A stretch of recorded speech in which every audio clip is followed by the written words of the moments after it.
When I first came here, the first day I was sworn in was my first day at the State House. I had never been in the State House as a high school field trip or anything like that.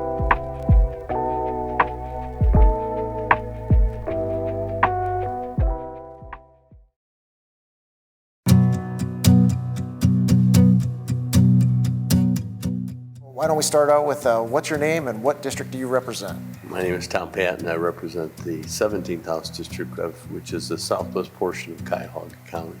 All right. And then how did you get your start in public service? You know, people started asking me in 2001 to run in what's going to be an open seat in 2002. And I told all of them I have 6 children and 3 jobs. I didn't have time for it. And however, the 9/11 tragedy gave me great pause because my father flew B-24s. He was a policeman for 32 years. My older brother Terry went to Vietnam. The other older brother solved all these homicides. I was left with, well, now what have I done? And at that point in my life, I was too old for any Army. So I went back to the same people, not that same night, but in the weeks that followed. Tell me more about this job. And so I said, finally, about a month after, I said, all right, how do I start? And so we got petitions in, but I was 110 days in the race before somebody told me Republican never, ever won the seat. But, you know, fear is a great motivator. Fear of losing is a great motivator. So that's kind of how we got started. Absolutely. So in your vast amount of experience, what would you say your particular area of public policy is that you enjoy the most? Well, I've always done the transportation budget. I feel that's probably the area where we're most informed, most condensed. On a personal note, though, I've done a lot of first responder bills. Firefighter presumptive cancer bill. I worked on that for about 10 years. We should have been the 31st state. We ended up being the 38th state to finally achieve that. 64% of firemen get cancer. In many cases, there was like 11 specific cancers that they were like 9 or 10 times more likely to get than the average person their age. And so, you know, but as I said, it was a difficult bill to pass, but now that we passed, I look at that as my signature most fulfilling, because of the idea that if a fireman gets cancer and they're not going to presume it was from being a fireman, then, you know, tragically he might die at a young age and he has to leave the job. They don't have medical benefits because he ran out of sick time, and now it's like a workers' comp case. So he's got hurt on the job, and so the families are protected. His pension is now alive for the family members to have. So I feel really good. Like, these are the people that run in the buildings we're all running out of. So yeah, that was important. Absolutely. What would you say, as you know, somebody that is experienced in the House and has a good tenure, what piece of advice would you give to a young legislator to have a longer and effective career? I think the best thing, as my Irish mother would remind me, you have 1 ear, or 1 mouth and 2 ears. When I first came here, the first day I was sworn in was my first day at the State House. I had never been in the State House as a high school field trip or anything like that. And I took advantage of the many senior people around me. And, you know, I was immediately put on finance. I was immediately put on insurance and public utilities. And those are very fast moving committees. But I learned to read the bills. I learned to ask questions of people that were more senior than I was. And I learned that the lobbyists are important, but you have to decide which lobbyist you can really trust. You have to ask them, okay, I know who's for it. Now make sure you tell me who's against it. And they're very, very important in this era of term limits and the institutional memory. Obviously, I'm the unicorn.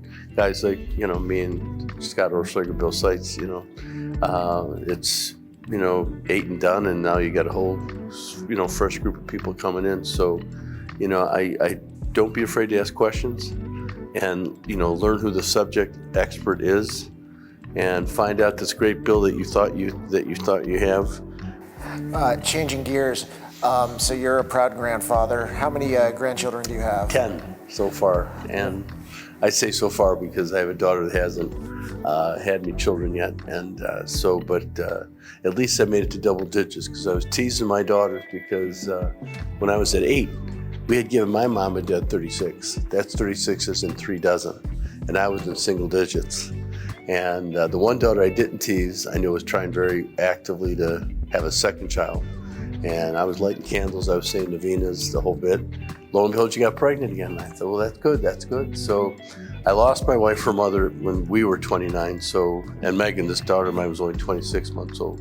So I get the mom calls. I'm driving to Columbus, and the phone, I know she's pregnant. So I get the phone, and she goes, Dad, it's Megan. And I said, how are we doing? And she goes, I just had the ultrasound. How do we make out? Markers are good, heartbeat strong. I said, well, that's great. She goes, but Bridget, one of the sisters, the other daughter, said, Bridget said you're still complaining about double digits. It was a joke. And I said, well, 8 is great, 9 is fine. She goes, brace yourself, there's 2 in there. Lo and behold, she had twins. I almost went off the highway, first of all, and then second of all, I was verklempt for about 30 seconds because I was just overjoyed with the good news. And to make it even better, she already had a son, and the chromosome test came back and said at least one, if not both, are boys. It turns out it was a boy and a girl, and she named the little girl Evelyn after my wife, her mother. And Megan's got my father's blue eyes, and so did the 2 boys.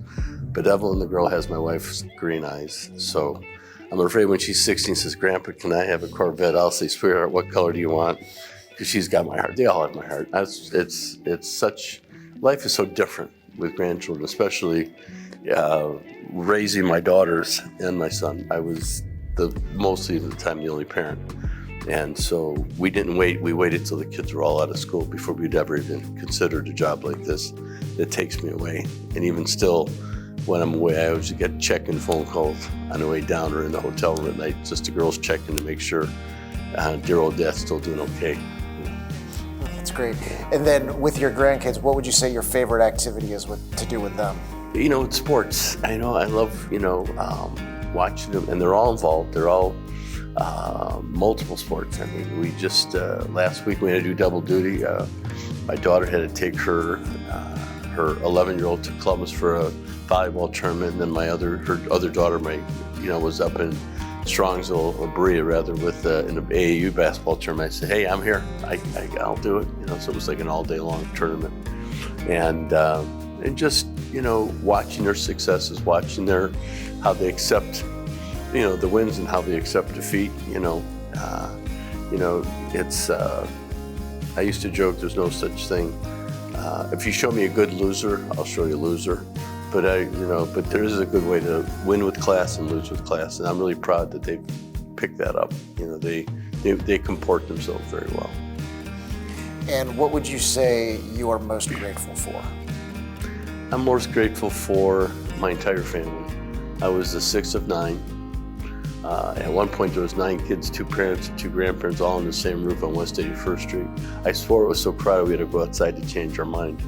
But in truth, all of my brothers and sisters, 5 girls, 4 boys, they all still live in the area. We're all afraid to leave because we're afraid if one of us goes, the rest will talk about us. So, and then most of the 36 grandchildren we gave my mom and dad, all but maybe 4, still live around. And we had a big Irish family. I just gave testimony in a bill last week. I said there's about 1.5 million Irish people of Irish descent in the state of Ohio. And I said, I think I'm related to most of them. And because we just have an enormous amount of cousins. And I always joke at election time, I tell the relatives, go out and vote and take a friend. And it's been 22 years, so I think that philosophy's kind of worked. But I've just been very, very grateful. My father was a highly decorated, highly respected policeman. He was the best man. My father was the best man I've ever known. But if you asked me what's the worst you could say about your father, I'd tell you he was just barely good enough for my mother. So how lucky was that? So yeah, that's what I'm most proud of. All right. Well, thank you very much, Representative. I appreciate your time. Appreciate you. Thank you.